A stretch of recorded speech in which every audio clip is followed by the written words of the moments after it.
Bonjour et bienvenue dans B2B Stories, le podcast de la communauté marketing et vente B2B. Je suis Mohamed Kodja et j'accueille ici des passionnés qui nous parlent sans filtre et sans compromis de leur métier et de l'actualité. Aujourd'hui, je vous propose une émission spéciale dédiée au Covid 2019, parrainée par les rencontres internationales du marketing et de la vente B2B. Alors quel sera réellement l'impact de la crise sanitaire sur les produits et services des entreprises B2B ? Si des pratiques et des comportements devraient demeurer, il est fort à parier qu'il y aura un avant et un après.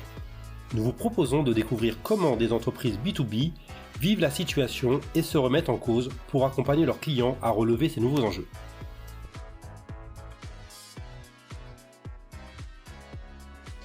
Bonjour, je reçois aujourd'hui pour ce nouveau podcast Olivier Piscard, CEO et fondateur de la startup Visibly. Salut Olivier, comment vas-tu ? Bonjour Mohamed, écoute, je vais très bien, en confinement comme tout le monde. Espérons que tout ceci n'est qu'un passage. Est-ce que tu peux te présenter Olivier et nous présenter le savoir-faire et la raison d'être de Visibly ? Ok, alors écoutez, je m'appelle Olivier Piscard, je suis fondateur d'une startup qui s'appelle Visibly. J'ai 46 ans aussi, j'ai 2 enfants et Visibly c'est la 4e société que je crée. Alors en 2 mots, qu'est-ce que fait Visibly ? Donc c'est une start-up, on est une 30aine de personnes.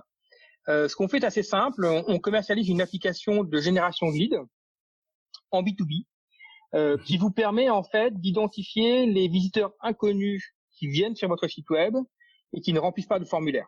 Et ainsi, vous pouvez alimenter vos commerciaux avec des prospects qui ont déjà émis finalement un intérêt pour votre solution ou votre produit. Merci Olivier pour cette présentation très claire de Visibly. Avant de parler de la situation actuelle, est-ce que tu peux nous donner ton meilleur souvenir des RIM, des rencontres internationales du marketing et de la vente B2B ? Mon plus beau souvenir des RIM, c'est difficile comme question parce qu'on a passé 3 jours assez exceptionnels. À chaque fois, oui. Ouais, je pense que mes meilleurs souvenirs, c'est des rencontres avec des gens que j'ai appris à connaître sur place et avec qui j'ai créé un vrai lien, avec un lien émotionnel parce qu'on a passé des très bons moments et puis un lien aussi professionnel parce qu'on a retravaillé ensemble par la suite. Donc c'est ce que je retiens moi des RIM, c'est vraiment les rencontres que ça permet avec beaucoup de bienveillance et d'ouverture d'esprit. Ouais. Mais comme je le dis à chacun, je suis persuadé que ce que nous vivons aujourd'hui rendra encore plus inoubliable la prochaine édition.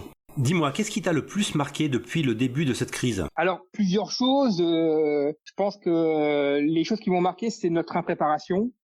Nos sociétés ne sont pas prêtes pour ce genre de choses. Même si les grandes pandémies font partie des risques qui sont évalués dans toutes les sociétés, on voit bien qu'on n'était pas du tout prêt à ça. Donc ça, c'est quand même assez étonnant de voir ça. Nos sociétés riches, très préparées. En fait, on se voit que on est assez démunis. Donc ça m'a déjà plutôt frappé. Après, ce qui m'a frappé aussi, c'est la vitesse de propagation de cette épidémie. On a vraiment vu au fur et à mesure tous les pays touchés les uns après les autres, et cette impression de rapidité et de développement de cette maladie au niveau mondial était renforcée très clairement par toutes les solutions de DataVis qu'on consulte tous les jours ou toutes les semaines, et où on voit des points rouges, des nombres de décès, des nombres de contaminés, des nombres de gens qui ont recouvré la santé. Enfin voilà, plein de data comme ça qui nous permettent de suivre tout ça en temps réel presque. Et c'est très étonnant. Et moi, ça me fait penser que notre planète, qui est grande pour nous à titre individuel, c'est finalement un village global, et c'est pas très grand.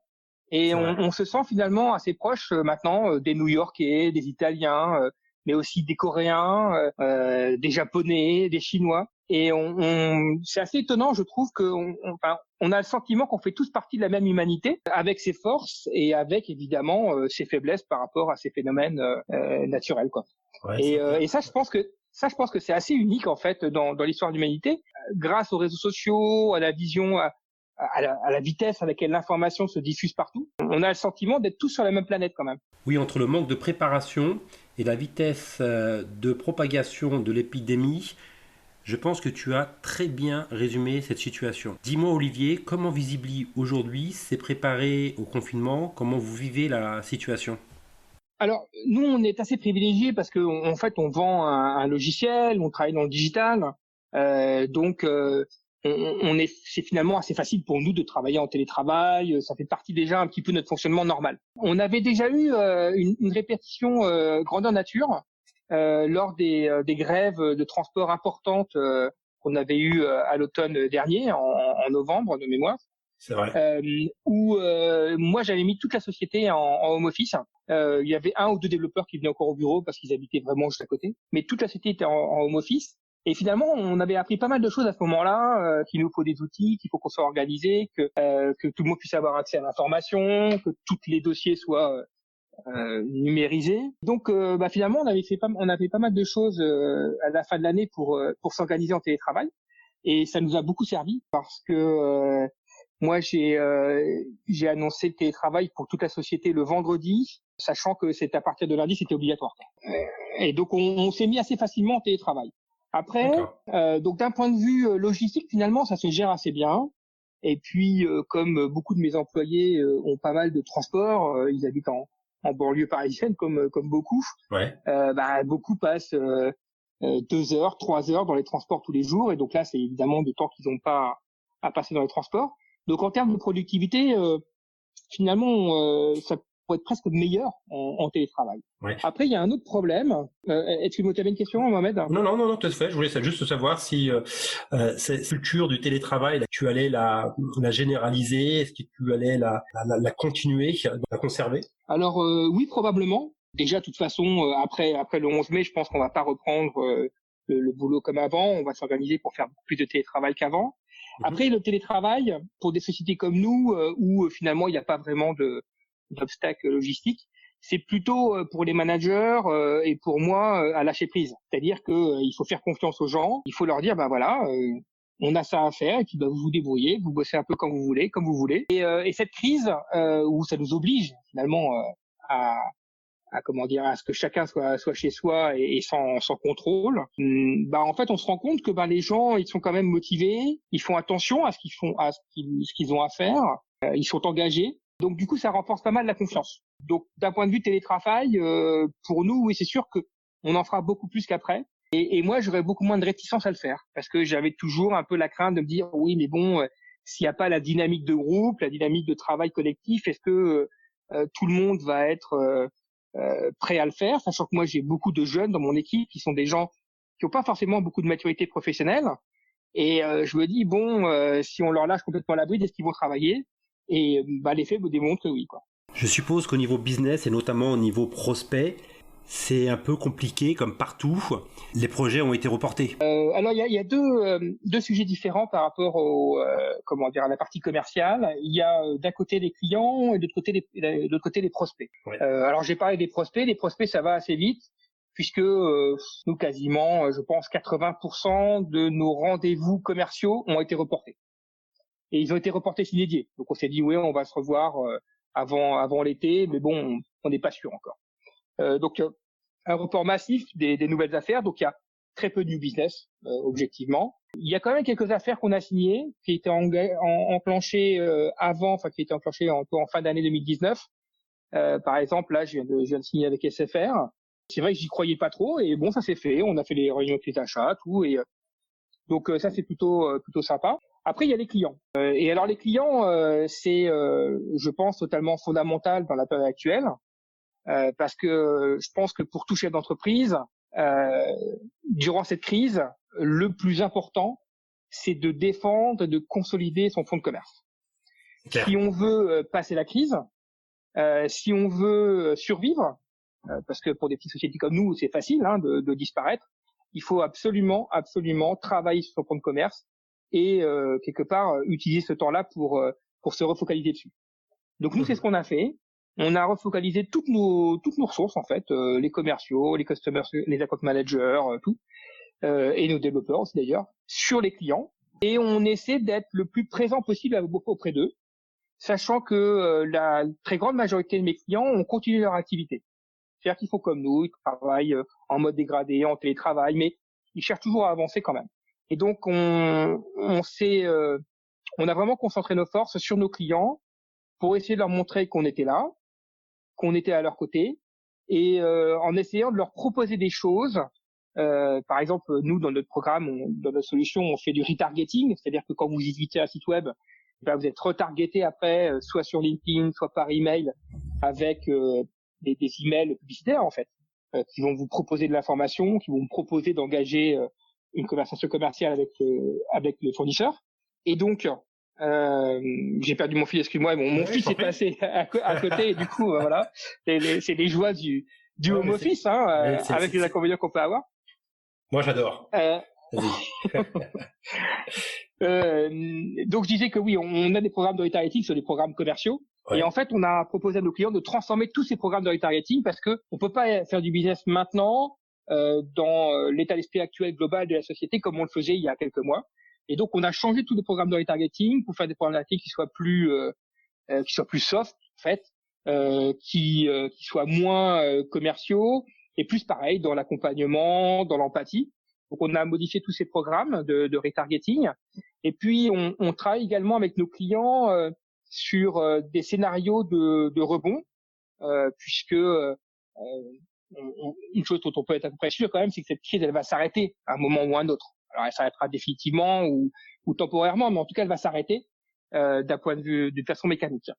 Et à ce moment-là, il faudra évidemment être prêt pour le rebond. Et donc, ce qu'on fait avec nos clients actuellement, c'est que on travaille sur des scénarios de rebond, sur de la collecte de données maintenant pour identifier les meilleurs secteurs d'activité, les prospects qu'on va contacter, etc. Donc, aujourd'hui, en gros, que ce soit nos clients ou même nous-mêmes, on a très peu d'activités de prospection, tout simplement parce que moi, je trouve que c'est pas le bon moment encore. Ça va venir, mais c'est pas encore tout à fait le bon moment.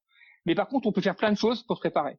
On peut préparer des programmes de sales automation, on peut préparer ses bases de données, on peut évidemment former ses collaborateurs.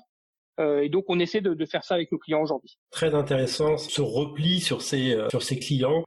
Tes priorités. Et d'ailleurs, juste pour finir sur ce point-là, ce qui est intéressant, c'est que je pense qu'on est en train de créer un lien émotionnel avec nos clients maintenant, qui nous sont reconnaissants d'être là, d'être présents, d'être à leur côté, qui probablement nous servira dans les mois, les années à venir. D'accord. Et quelles sont les priorités que tu as identifiées chez tes clients? Les priorités? Ouais. Alors c'est difficile parce que moi je vois une partie de leur activité seulement. Tu vois, nous on les aide vraiment sur leur activité de conquête, leur activité d'acquisition de nouveaux clients. Ouais. En fait, j'ai des clients qui bénéficient entre guillemets de la situation, des gens qui font du learning, des gens qui font des logiciels de télétravail, des gens qui font des logiciels de dématérialisation. Et eux, en fait, ils ont beaucoup d'activités, ils ont beaucoup de sollicitations. Et donc, on les aide à exploiter ces opportunités, ce trafic supplémentaire, tu vois, pour créer un actif quoi, de prospection. Et eux, ils continuent à prospecter. Et d'ailleurs, nous, au sein de Visibly, on a une équipe d'inside sales de 10 commerciaux qui travaillent pour nos clients. Et on continue toujours à prendre des rendez-vous. On a tout le temps, ce qui est assez étonnant, c'est qu'on a tout le temps pris des rendez-vous pour nos clients. Par exemple, un client comme l'EDEC, qui vend des formations en ligne, ou un client comme Euronext, qui vend une solution de dématérialisation des réunions officielles. La semaine du confinement, qui était quand même une semaine très particulière, on a tous été un peu sidérés par ces décisions et par l'impact de l'épidémie. Eh bien, on a pris cette semaine-là, pour Euronext, on a dû prendre 5 rendez-vous, et pour l'EDEC, on a dû prendre une douzaine de rendez-vous. Donc c'est étonnant, donc les choses se sont pas arrêtées complètement quoi. Alors que pour Visibly, moi la totalité de mes rendez-vous business ont été reportés. Ouais. Donc voilà, donc il y a des secteurs qui en bénéficient et d'autres qui essaient de survivre tout simplement, qui hibernent un petit peu. On a un client comme Boulanger Pro par exemple, qui est un gros client chez nous. Eux ils ont fermé le store, hein. Donc ils sont en stand-by quoi. Voilà. Stand-by, pardon. Notre ami Yann à l'Océrie. Quelles sont selon toi les sociétés qui vont réussir? Celles qui vont le mieux rebondir? Question difficile. La réponse évidente, évidemment, ça va être les sociétés qui vont arriver à s'adapter, qui vont être les plus résilientes, et qui vont pas avoir peur de se remettre en cause, quelque part, de remettre en cause leur marché, leurs produits, leur façon de faire. Donc ça, c'est une réponse un peu facile. Après, plus fondamentalement, je pense que les sociétés qui s'en sortiront le mieux sont ceux qui ont réussi à sauvegarder leur capital humain. Ouais. Et moi, c'est le seul vrai point positif que je trouve finalement de cette crise, c'est que ça m'a rapproché de mes collaborateurs. Je suis aujourd'hui finalement très rassuré et très content de voir que mon équipe a envie de travailler ensemble, on prend soin les uns des autres, et ça nous a soudés en fait. Cette situation nous soude, parce que tous les matins on se parle, on fait nous on appelle ça un busy morning, donc on fait un petit point café tous les matins avec toute la boîte, et le soir à 17h30 on fait un busy débrief, donc on parle de la journée, de ce qui s'est passé, et puis des quelques questions qu'on peut avoir. Et en fait ce point quotidien qu'on fait avec est un point qui est devenu très amical, très bon enfant. Et je pense que les entreprises qui ont réussi à préserver ce capital humain seront celles qui seront capables probablement de réagir le plus vite. Parce que dans cette situation, c'est facile aussi que les gens ne se parlent plus, qui se replient un petit peu chacun dans leur cocon familial, et qu'il n'y ait plus de véritablement sentiment d'équipe. C'est clair, c'est pas facile de conserver comme ça le lien à distance. Qu'est-ce qui te manque, qu'est-ce qui vous manque le plus dans les équipes actuellement? C'est ce lien, c'est ce contact, c'est de vous voir réellement. Dans une société de notre taille, on est une trentaine de personnes, c'est assez facile en fait. Tout le monde s'entend bien, il y a beaucoup d'activités extra-professionnelles, etc. Donc c'est assez facile finalement d'avoir cet esprit un peu famille. Et donc ce qui nous manque, c'est de déjeuner ensemble le midi, c'est de déconner, c'est les petites conversations autour de la machine à café, enfin, des choses classiques, quoi. Ouais. Moi, d'un point de vue dirigeant, ce qui me manque, c'est vraiment le business, quoi. Enfin, je veux dire, moi, ce qui m'amuse le plus, très clairement, c'est de rencontrer des nouveaux clients, de découvrir des nouveaux challenges, de résoudre des nouveaux problèmes. Et ça, pour l'instant, c'est en stand-by, quoi. Donc ça manque quand même. Que feras-tu le 11 mai? Alors, certains vont trouver ça très ridicule, mais d'autres comprendront. Moi, je vais refaire de la moto. Ça fait plus d'un mois que j'ai pas fait de moto. Ouais. Je suis un motard depuis 30 ans maintenant. Je fais de la moto tous les jours pour aller au boulot, pour aller voir les clients, etc. Et là, j'ai pas sorti ma moto depuis le 16 mars. Et vraiment, ça me tarde. En plus, il fait super beau. Alors, j'ai de la chance d'avoir un jardin, tout, donc je profite quand même de dehors. Mais la moto, je pense que c'est la première chose que je vais faire. Super. Ouais, la moto dans le jardin, c'est pas top. Non, puis elle est un peu grosse et mon jardin est pas si grand, donc non, ça n'a pas beaucoup d'intérêt. Alors, dernière question, comment imagines-tu le monde de demain? Est-ce que, d'après toi, les choses vont changer? C'est deux questions, ouais, tout à fait. C'est comment l'imagines-tu et comment, toi, tu l'aimerais? Alors, fondamentalement, moi, je pense qu'il n'y a pas tant de choses qui vont changer. Nos sociétés, elles ont déjà vécu de nombreuses crises. Si on prend juste la France, récemment, il y avait les attentats en 2015, c'était quand même une sidération énorme. On a eu des gilets jaunes presque toute l'année 2019, qui était aussi quand même quelque chose de très profond et qui ont beaucoup bousculé. Et puis après, les choses passent, quoi. Et dès qu'on va trouver un vaccin, probablement l'année prochaine, les choses vont passer, quoi. Donc je pense pas que les choses vont être si différentes. D'un point de vue professionnel, je pense que assez logiquement, tout ce qui est digitalisation des entreprises va s'accélérer. Il est probable qu'on ait de nouvelles crises comme celle-ci, qu'on ait de nouvelles besoins de confinement. Donc les entreprises, elles vont essayer de s'organiser en conséquence. Donc elles vont s'équiper avec des outils de visioconférence, des outils de dématérialisation, des outils de sécurisation, enfin tout ce qui correspond à la digitalisation. Donc ça, c'est quelque chose qu'on peut anticiper assez normalement. Après, à la question qu'est-ce que j'aimerais, durant cette crise, on réalise toute la fragilité de l'humanité et de notre être humain, puisque finalement, quand t'as pas la santé, tout le reste passe à côté. C'est clair. Tout le reste devient accessoire.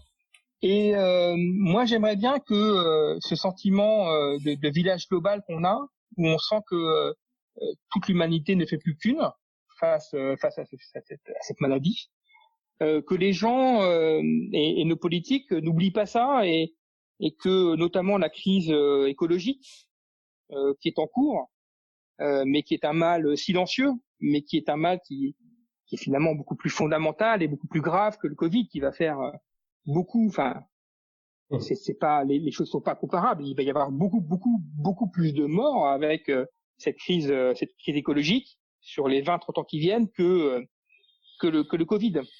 Et donc j'aimerais bien que dans un monde idéal, on puisse se rendre compte que l'économie et la croissance sont pas l'alpha et l'oméga de nos objectifs, et qu'on peut avoir d'autres critères, d'autres types de croissance.